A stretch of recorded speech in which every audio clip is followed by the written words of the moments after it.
Hi Lou, thank you so much for taking part in this video today. I've got a few questions to ask you about the Oracy project. So in what ways has the Oracy programme enhanced your practitioners' understanding of Oracy in the early years, and how has this influenced their teaching practice?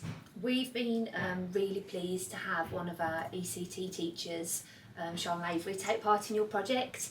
And I think not only having that research focus of that curriculum base of how to draw that through into their practice has been purposeful for her, but then also that view of the sense of that PLD, of working with others through your mentoring programme. So that was our attraction to looking to join the programme. Obviously, with everything being evidence-based through the EYFS, we know that it's going to be tried and tested. Mm-hmm. So that was our kind of reason behind wanting to jump on board with your projects. And Sean's been a real champion, hasn't she, for our programme, and has worked with quite a lot of practitioners across your early years here. Yes. How has that had an impact? It's had the impacts. Not only as a member of staff has she been able to kind of upskill and have their own professional development, it's also kind of webbed out into that wider setting. So whether that's into reception, we've used a lot of that research and that training development in our PRD sessions in early years. So it's going across from some of our youngest children in preschool, nursery, and then into reception. So it's not only been Sean that's had the benefit, she's been able to bring that expertise into that team. There's a good role model as well on what she's learnt on the programme. Yes, we have a kind of a two-form entry here, and in that open plan environment, not only in Sean's classroom with the adults that she's working with and those children, it's also impacted with the other adults working around in that setting to be able to see what Sean's been doing. And whenever anybody has any training in school, there's always an interest of looking, oh, well, what is it that you're doing, or what's the thinking behind this? And we've, I suppose, looked at then how we can utilise the training where that's been with one person to have that greater impact in other areas. Thank you.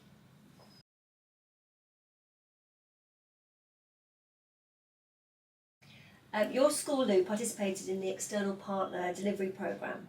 How effectively has it supported your setting, and what measurable impact has it had on practice and outcomes? There's been the two aspects, hasn't there, to the programme, whether that's been the training to do with EAL or the P4C philosophy for children. Yeah.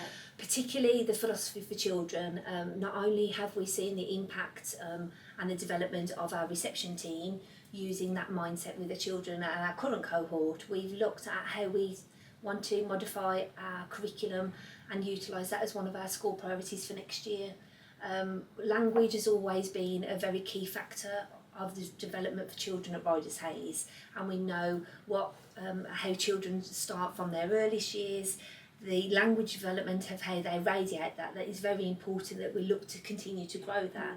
The mindset of philosophy for children, then about that, I suppose it's that inquiry, isn't it? That inquisitiveness, how children are being curious. We're trying to squeeze as much as we can out of those interactions to then look to see how they can further develop. So it's going to have a far bigger impact, because it's going to expand past outside of that setting, but then into that whole kind of year group aspect, and we're looking to draw that through into our kind of main school as well, connecting with our other Oracy roots really. And then if I focus back on thinking about the aspect of EAL, although we don't have many children in Ryders that have English as an additional language, the structures of that quality first teaching, whether that's the sentence stems, of whether you're providing the pictorial cues, all of those things are quality first teaching. So it's making sure that we're polished and we're using all of those tools, whether children are EL or not. Brilliant. I know that Sean was really keen with the P4C for the children to ask questions, because young children don't always know how to formulate a question. They start to ask why don't they when they're very, very young, and then they tend to lose that. And Sean was talking about using curiosity cubes to get some sort of interest and some curiosity about an interesting article or object or something that she put in there. The curiosity cubes have been key factors, like we've said, originally in Sean's own classroom in reception, but now in nursery, even through to our year one classroom. So whether that's a key text that the children are studying, it might be an object from a story, it's bringing all of those elements through, like you say, to generate some of those interesting conversations, and those questions to then draw that language development. So really strong provocation to really ignite a conversation. Yes, and it's not only them being through the class teacher's delivery of that, but then also through our support staff, because like we'd said in that layered approach to our own professional development, we've had the impact of that training with our teaching staff. It's important that we pull everyone along in those same in that same way. So whether it's an interaction with a teacher or an interaction with a teaching assistant, you're back to that kind of Shrek approach, aren't you, of then child level, maintaining that contact, that inquiry. Where are you relating back to the research to get the most out of that interaction? And that's that serve and return, isn't it? And that's why, in terms of early years, it's really strong to have that conversation. You can have that in early years. There's no reason why you can't have it later on in the school as well, or as they develop. But that's the beauty of it, is that having that at least 4 ways of having a conversation back and forth, and the information that you get. It's not always easy to start a conversation with children. Some people find that very difficult. But with P4C, I feel that that's something that you can start a conversation, but why? And it's so simple to have that conversation or that sort of question to then for them to think deeper every time. We had lots of staff here, we use the terminology of almost being that language radiator, where we would be radiating the language, but the philosophy for children flips the mindset, I suppose, more onto children, doesn't it? So then, like you say, that back and forth, you're generating that question out, but then having that, it's being comfortable with waiting, isn't it, while the children process and start to think about what that answer's going to be. And some of those unexpected answers can sometimes feel unsafe, or it's you're not quite sure where children are going to go with things, and you can have an initial plan of where you think that might be, but we know working with children, quite often they're going to come up with something that we haven't thought about. And that pause as well, research says between 7 and 10 seconds to pause and to wait, and sometimes we jump in very quickly, don't we, or we give the words that we think children might want to say, and actually that's a skill in itself, to be able to pause and then carry on the conversation when the child's finished. Everything that we've been working on to do with metacognition, like you say, is that time to be able to reflect and think and move forward. In the busyness of school, it can be quite easy to fill those gaps, can't it? Or initiate what the start of the word's going to be, or the start of the same for the children, then to continue with that same sentence. But like you say, it's being comfortable with the uncomfortable sometimes, and having that pause to wait, and then the richness of the language that can come following that afterwards.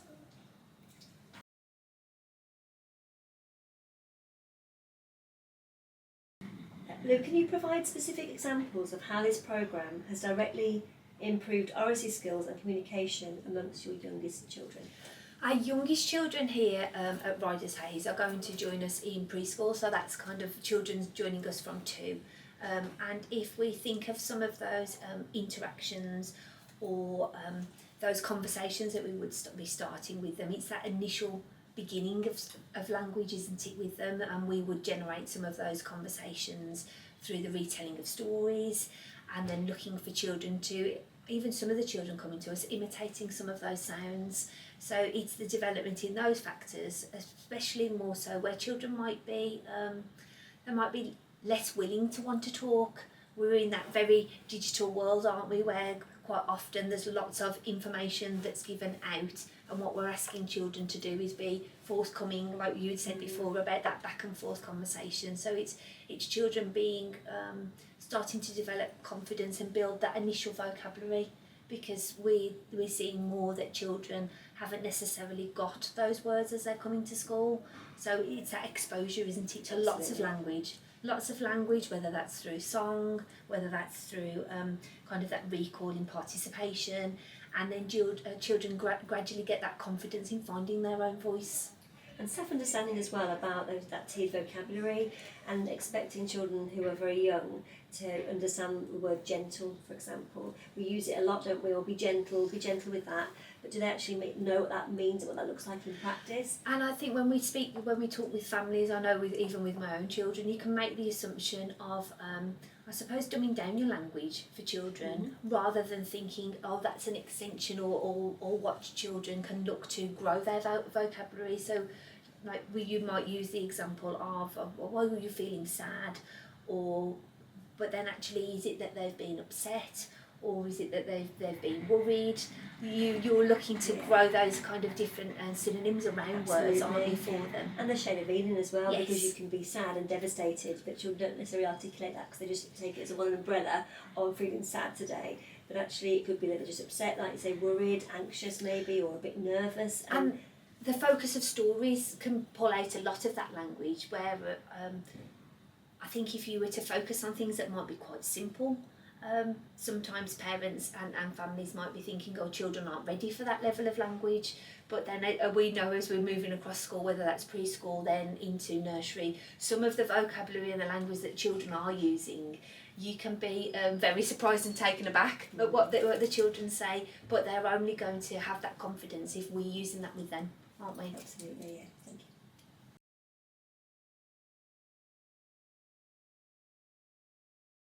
Lou, in what ways has the programme influenced the provision and environment of your EYFS setting, and how have these changes improved children's learning experiences?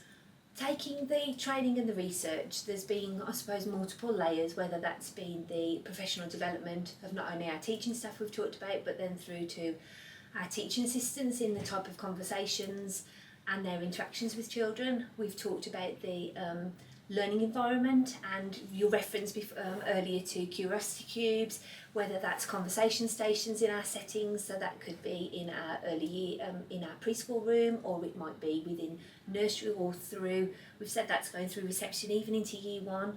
You've got the different artefacts or stories or aspects around a topic to generate some interest for children and for them to continue to look to radiate language or initiate some of those provocations between children.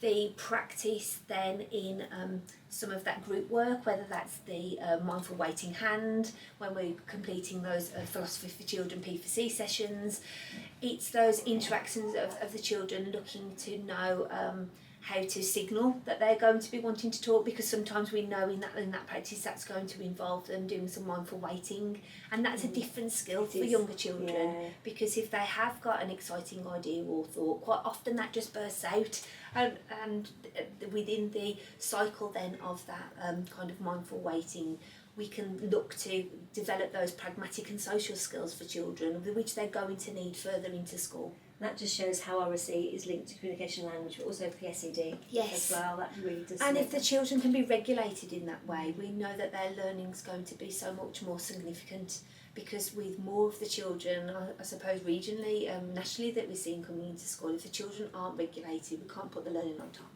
No, they're not ready for learning, are they? And how about outside as well? Have you noticed any difference with outside learning or outdoor learning as well? It's drawing those. I talked earlier about the Shrek approach, isn't it? And even though you're in those outdoor spaces, it's back to the children's level, isn't it? And then initiating some of those conversations, even though you're not in the classroom, because it's learning, but it's in a different way. And whether it's utilising our forest school here or our outdoor areas, we've got lots of children that do. They feel very comfortable outside. And I suppose if they might have their guard up more within the classroom, it's letting that kind of guard down, or it might be talking then about the insects or things that they find outside, isn't it? And then you're connecting back to that learning that's happened in the classroom. Some children don't think that they're learning when they're outside, do they? No, it's not like, say, a formal space as such. Yes. So sometimes they're more free to say what they think and what they believe, or ask questions more, because they don't feel that they're being watched so much within the classroom. I think it's that relaxed atmosphere, isn't it? But then, like you say, the learning comes across. Absolutely, yeah. Thank you.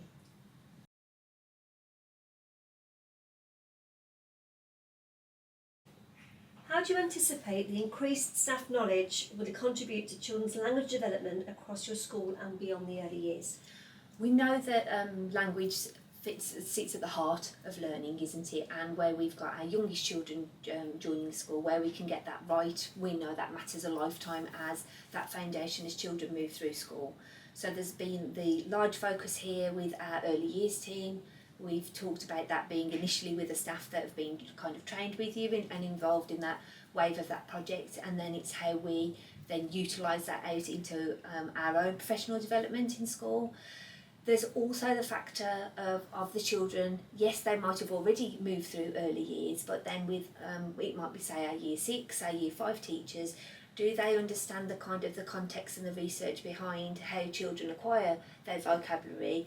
And then when we're looking for kind of initiating those purposeful conversations, there'll be aspects that they're going to be able to utilise in their classes, but also know where children's journey, what they've travelled through for the children that are getting to them, isn't it? Because it's important that in that kind of pedagogy sense that all of our staff have got that expertise, and then whether it's the interactions, even if it might be, say, assembly time where they're coming across children through school, all of our staff can have that language, kind of language-rich approach with learners throughout the school day. And it starts at the beginning when they walk through the doors in the morning, doesn't it? And those social greetings, recognising when a child's had a new haircut or a new bag, for example. And it starts from that, doesn't it? And that can happen in any year group across school. Like you say, it's that welcome, whether that's out on the playground, isn't it? As the children are entering into the school building, children bring with them their baggage or their start of the day, and sometimes it's us looking to kind of neutralise or fill that cup up, isn't it, and be that kind of welcoming space.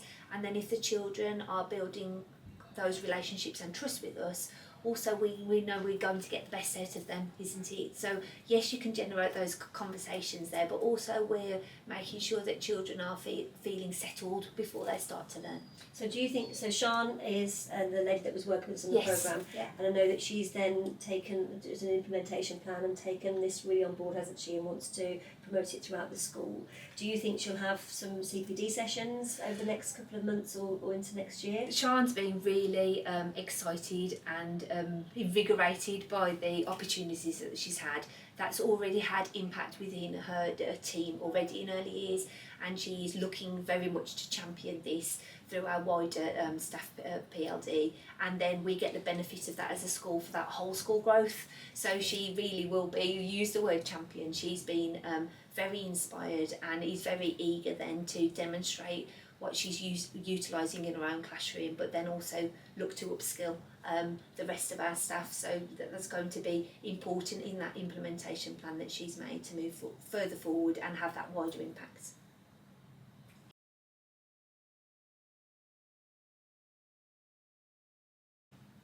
What do you believe will be the most significant long-term impact of the programme on you, your EYFS team and the wider school community? I mean, that's quite an inspiring outlook, isn't it, if you think about the many facets of what you're talking about there. The wider outcome, if we can have children joining us and then looking at that acquiring language from a very early age, which here at Ryders is for our 2-year-olds through school, that would be the initial aim, isn't it? We're looking to have those backwards and forth conversations to grow that language. We're not going to be able to do that alone, so that's not going to be a sole teacher, it's going to be our teachers working in teams, it's also going to be our partnership working with families. So we've talked about our wider implementation from the training that staff have initially had, that then needs to web out to our wider school, and then what workshops we can do with our families, because the information that we've got about those structures, those conversations, whether that's through SHREC, whether that's P4C, we want to initiate that knowledge and those opportunities also with our families too. So the tagline when we first launched this project was the power and privilege of having a voice. So within that, do you feel that you've got pupil leadership, pupil voice all the way through school? Is it part of your culture? Is it part of your ethos of the school? Pupil voice and Oracy is a key strand here at Ryders Hayes, whether that's been our work kind of as an Oracy hub here. You've talked about kind of a pupil voice, whether that's our pupil leadership groups that goes through school. We want children to be able to have that confidence and have that voice to be able to articulate their views. In a modern world, we can find that we talk less and less.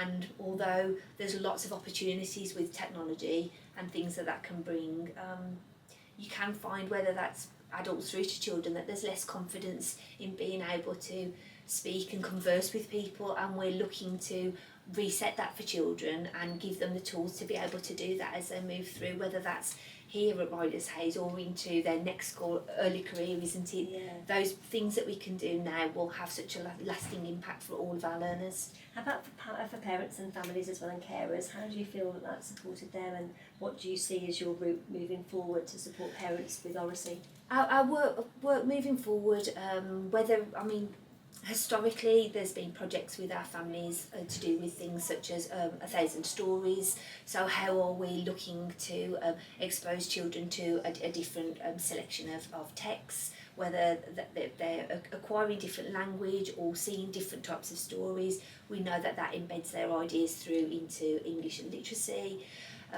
The work there with parents making that difference, it's then going to help them have that confidence with those conversations. And some of those inquiry questions we talked about, parents can jump in sometimes and speak for children rather than stand back. And yes, they might fumble sometimes, it might not be the right words, but actually through that modelling we can look to grow that language for them and ensure that their children are confident. And it's going to be a partnership, isn't it? We're going to be able to do a lot of that in school, but where we can have home on board, it's so much more powerful.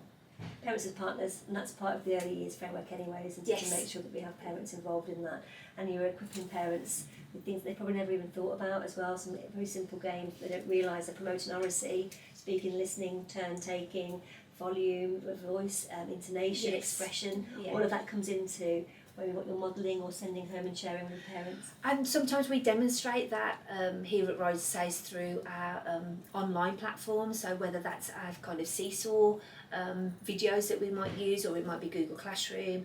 Parents, they might feel sometimes safe doing that, or whether it's voices to a story, but we've got staff that would demonstrate and model that through their practice. And yes, we can do that face-to-face through workshops in school. We also often utilise that on those digital platforms for parents to be able to see that, and I think it enables families then to have a little bit more of a go and try some of those things and get that confidence in not being worried that they're doing the wrong thing, because I think sometimes that can be the thing as a parent. You don't want to do something that's going to have a negative impact, but we know all of those things do make a difference. Thank you so much, Lou, for all of your contributions today. No, thank you. We've been really, it has made such a difference, and our member of staff has been so inspired, but as we've said, through lots of the different elements, it's webbed out far past her own classroom. So thank you. No, thank you.